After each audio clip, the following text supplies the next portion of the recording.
Bonjour everyone, I am Anne-Lise Cailliez and welcome to Parlez-vous CEO, where we ditch the corporate talk and get real about entrepreneurship. Each week, I chat with founders and CEOs who build businesses their way, through the failures, pivots, and breakthroughs. And they bring the fire. Plus, I'll drop some golden nuggets of wisdom from my own entrepreneurial journey. This is your space to grow, learn, and evolve with a true growth mindset. Remember, success isn't about perfection, it's about persistence. Now let's kick things off and get this party started.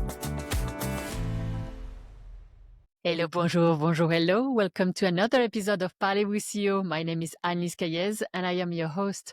For those who are just joining the podcast, we're Brandora and we help real estate companies scale their revenue.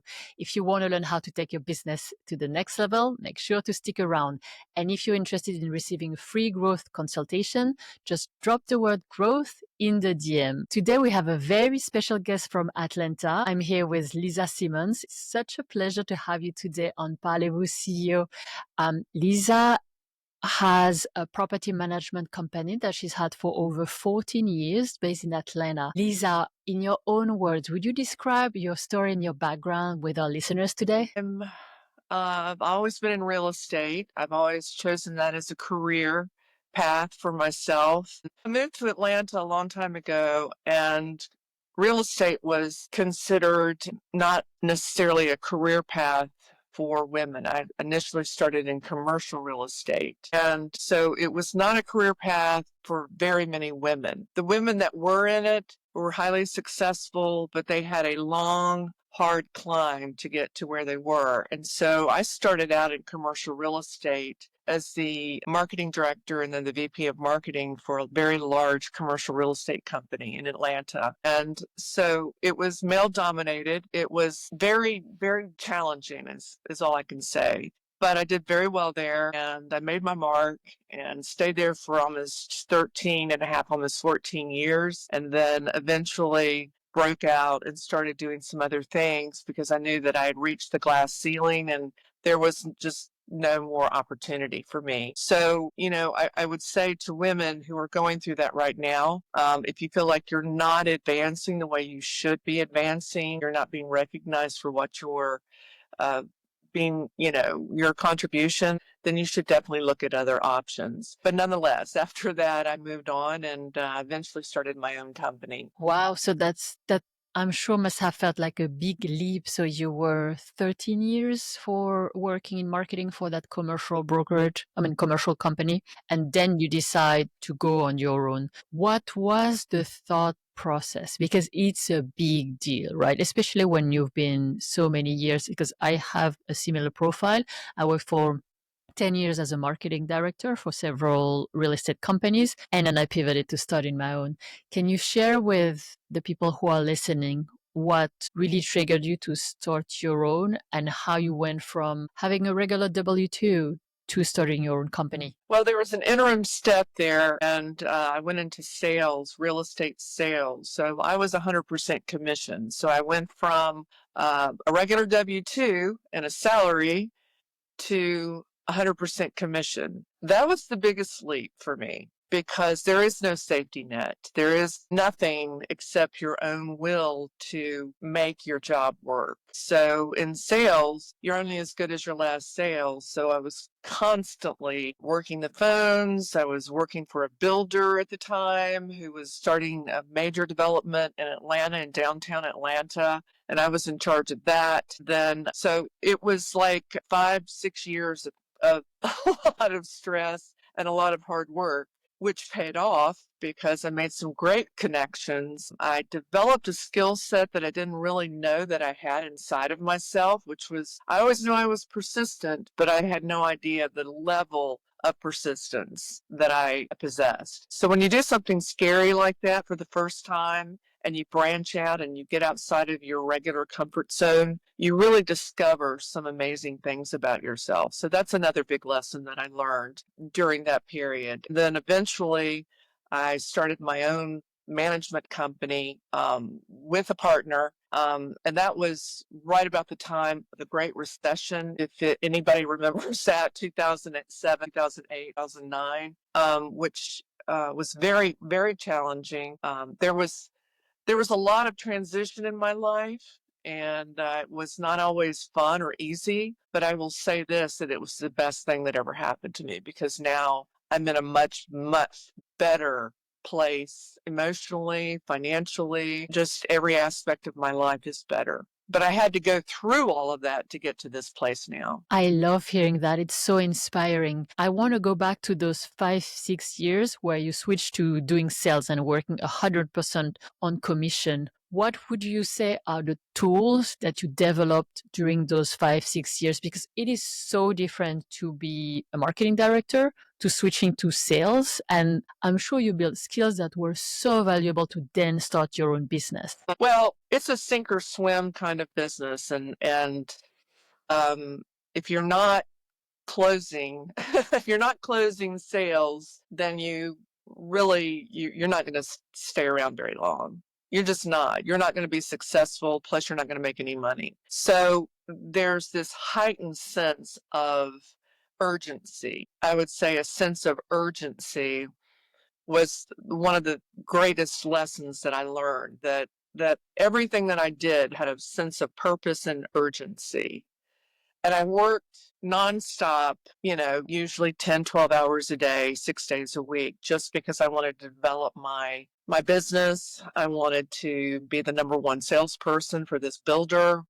I wanted more money.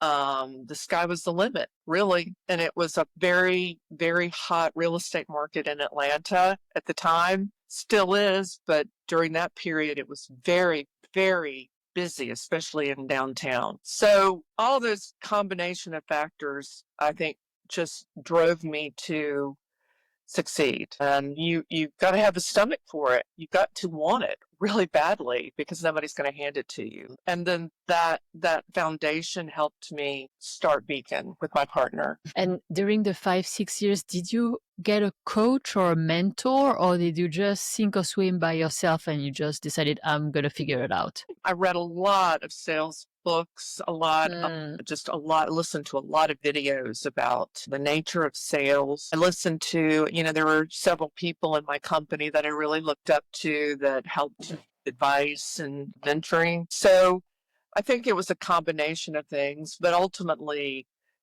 the individual must have the desire to want to do it.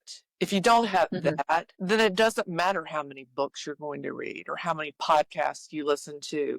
If you don't have it within you, then you're not going to succeed at anything, not just sales, but at anything. You've really got to want it. And if you want it badly enough, you can have it. Yeah, absolutely. I agree with you. You need the drive, and the stamina is not something you can really read in a book. And so then you start Beacon, your company. And so how was that in the beginning? Because again, you pivoted because you were doing sales before, and now you're starting your own company with a partner. I want to go back on that as well, and how you found that partner, that co-founder. So my first question is, how do you get your first clients with a new business model? And two, how did you pick this new partner? Well, my partner was my husband.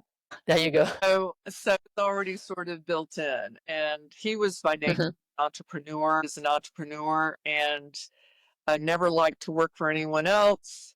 He always wanted to do his own thing. He was successful. So I had that built-in expertise, if you will.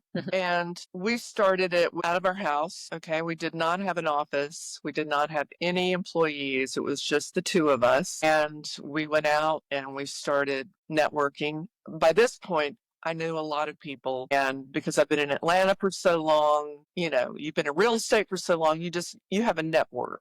So I started letting people know, hey, I'm doing this. I'm starting Beacon Management Services, and just want to come and talk to you about it.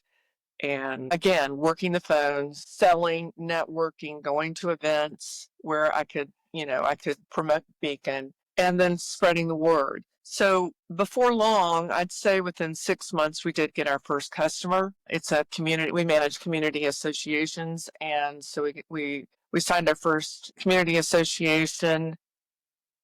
and it's a very large one. So that started the ball rolling. Okay. And we didn't take any salary or make any money for the first year, I would say. Mm-hmm. For the first year, everything went back into the business. So literally, we were working off our desktop. I mean, our dining room table. And I remember this very distinctly because I was so concerned about saving every single dime, right? I was reusing the back of copier paper. So, like, I would print something and then I wouldn't throw it away. I would just reuse the back of it. I mean, anything to save money, right? So then I would say within the next year, we brought on probably 5 or 6 more accounts. And then the one that really changed the direction of our company was a 40-story condominium building in Midtown Atlanta. And we were competing against 4 or 5 of the largest companies, management companies in Metro Atlanta. We knew who they were.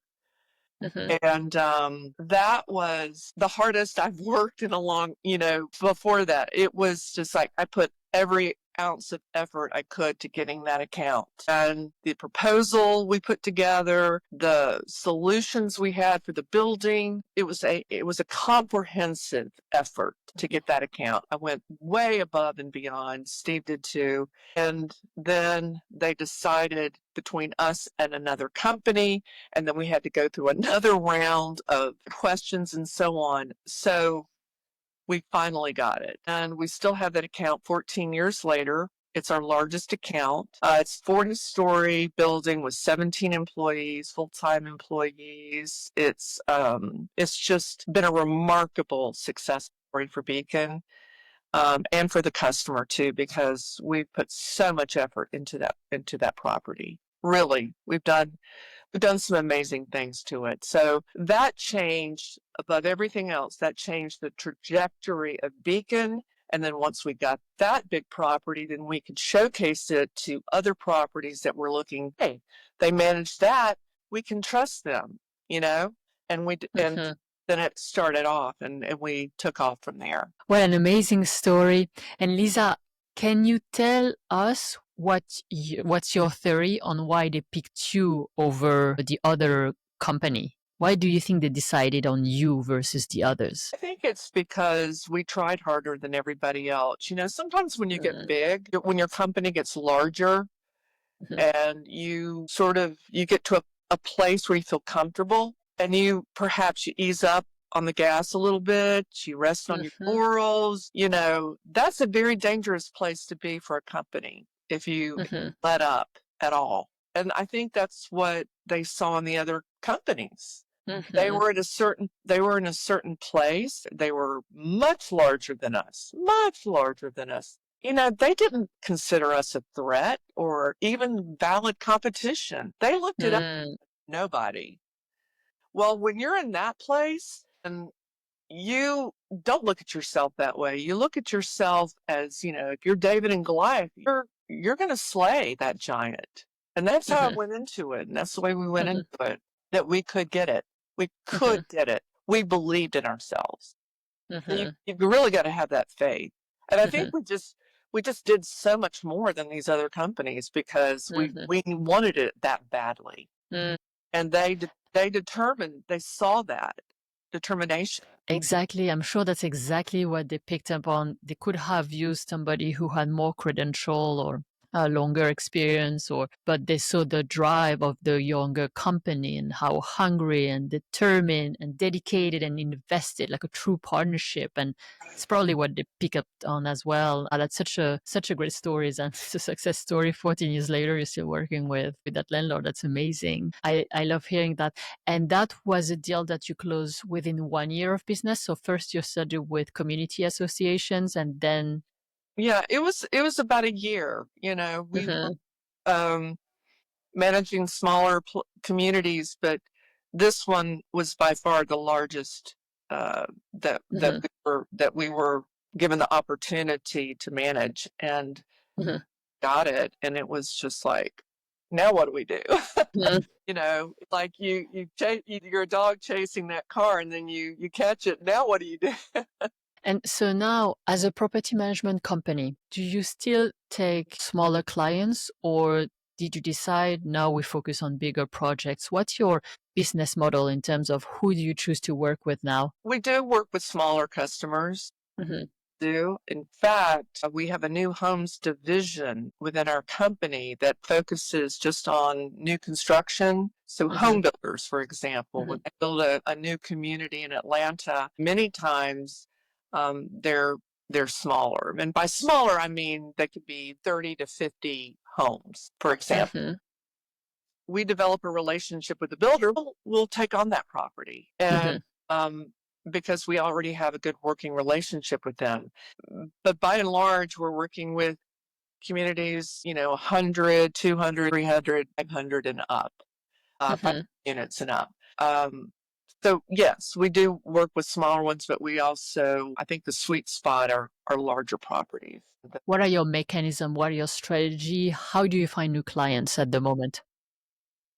We belong to the Greater Atlanta Home Builders Association, which is it's an association of home builders and Mhm, professional organization. We sponsor golf tournaments. We sponsor events. mhm, We're always network. We go to their networking events. So we meet people that way. And then mhm, again, we call on them. People calling on home builders, presenting them with our credentials. And now that we've developed, we have about 30 home builders that we're working with in Atlanta and our office in Huntsville, Alabama. So we're very well known in the home building industry. Plus, I mhm, used to be in the home building industry. So I know a mhm. lot of people still that are in it. And to go back to you working with your husband, what are the pros and cons of working with your partner? And did you have complementary skills, or how did you go about that partnership and knowing you wanted to work together and that you would probably work well together? Well, you never know what it's going to be like to work with your spouse.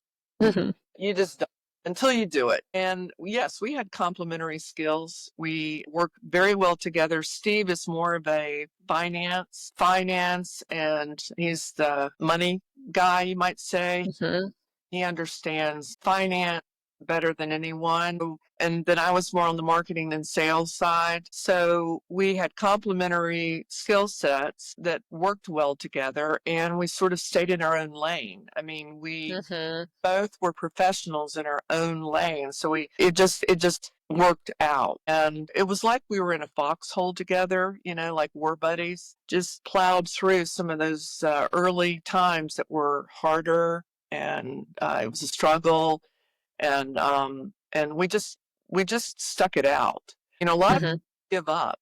They give up during that period where everything's not going according to a plan. And when you start, there isn't going to be a straight plan, a straightforward, road to success. There are a lot of bumps in the road.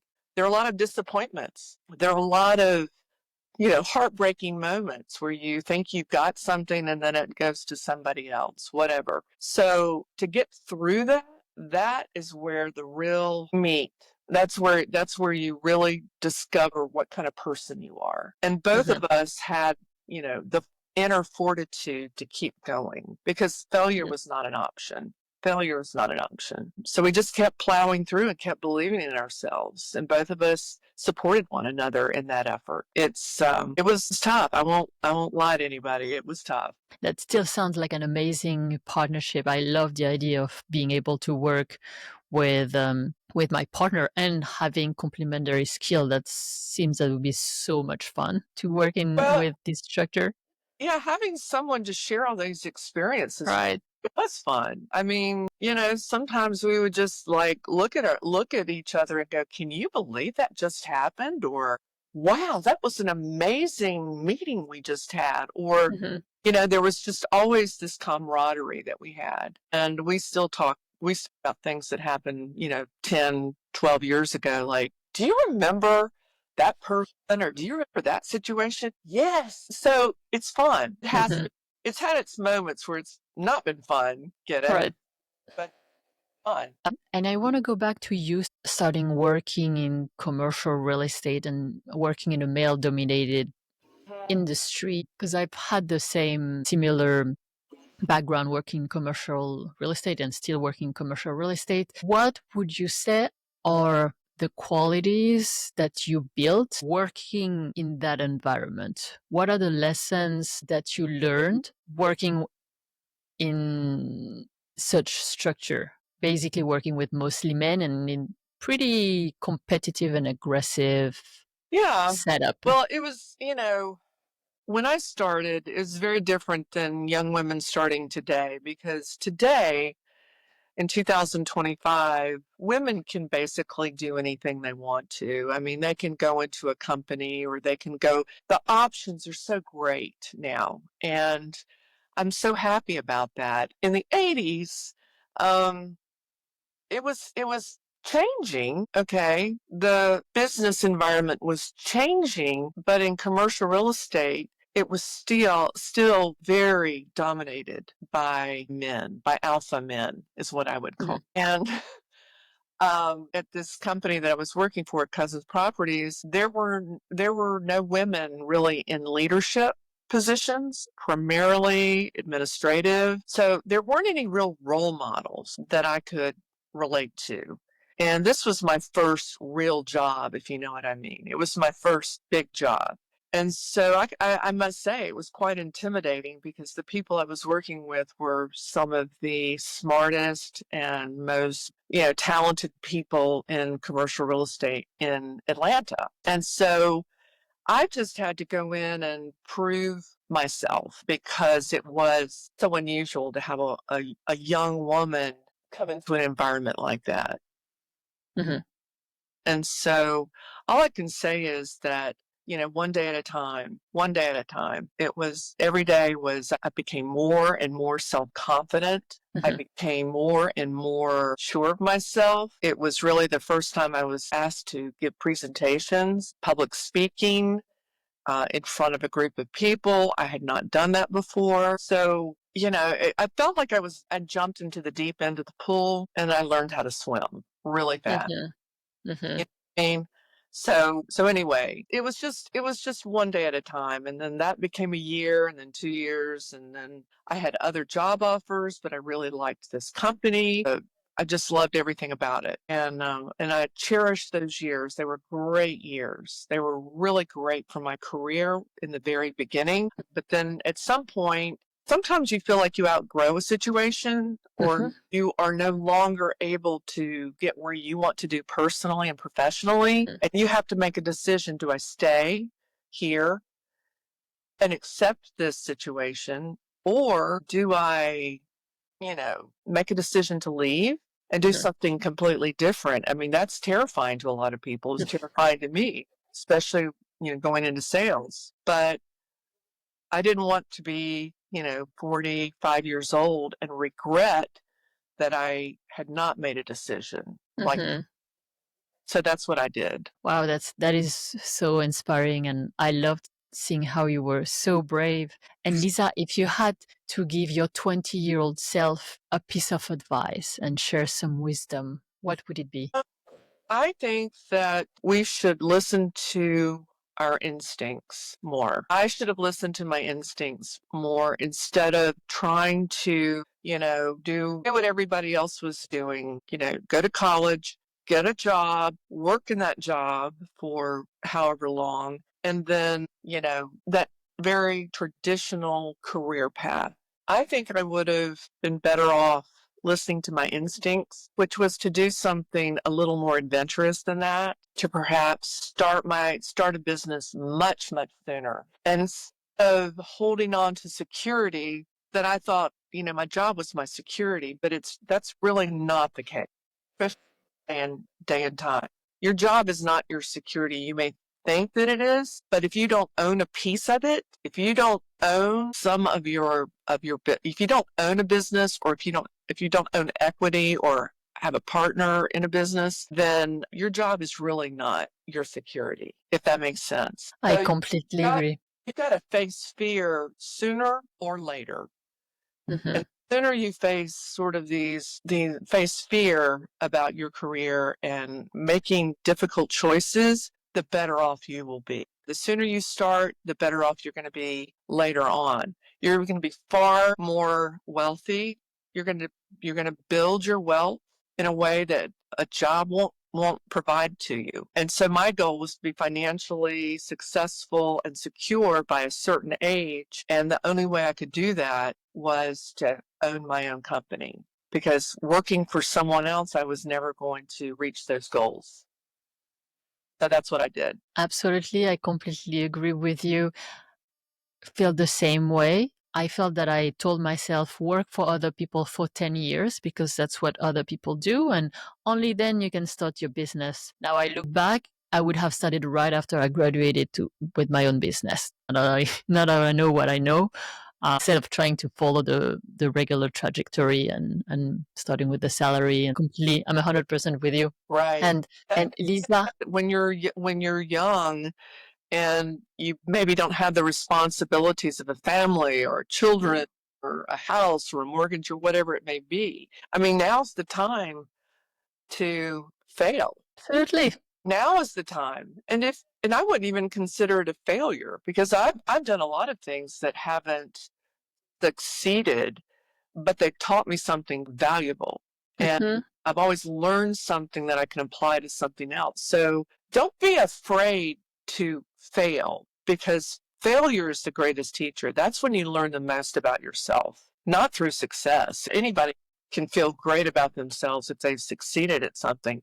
It's when you fail, it's when you fall down, it's when you're challenged. That's when you really learn about yourself. Absolutely. It's music to my ears. I really think the sooner you fail, the sooner you can succeed. Lisa, what's coming up next for you? Where do you see the business in a year? Tell us a bit about what's going on for you. Well, we've opened an office in Huntsville, Alabama. And for those that are listening that don't know where that is, it's beside the state of Georgia. It's a very up and coming city. There's a lot of growth there. It's named like one of the top smaller cities in the United States. A lot of industry moving there, great quality of life. And so there's a lot of new business to be had in Alabama. So we've opened an office in Huntsville. We've got a great team there. We're already growing.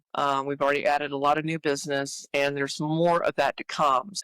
I think Beacon will definitely expand into other regions and other cities. We're very well established in Atlanta, but places in the Southeast that are growing are also good opportunities for Beacon to look at. Yeah, we have a mobile maintenance division, so we have our own maintenance that we can do in-house for our customers, and we have the new homes division. So we're always looking for opportunities to grow, expand, and offer our customers better service and better opportunity to help their association. Amazing, Lisa. And tell our listeners where they can find you. You can go to beaconmanagementservices.com. We have a very robust website. We're on social media. We're on Facebook and we're on LinkedIn. And so if you want to connect with me personally, you can look me up on the website. My information is there and my phone number and everything. And I'd be glad to talk to anybody that wants to.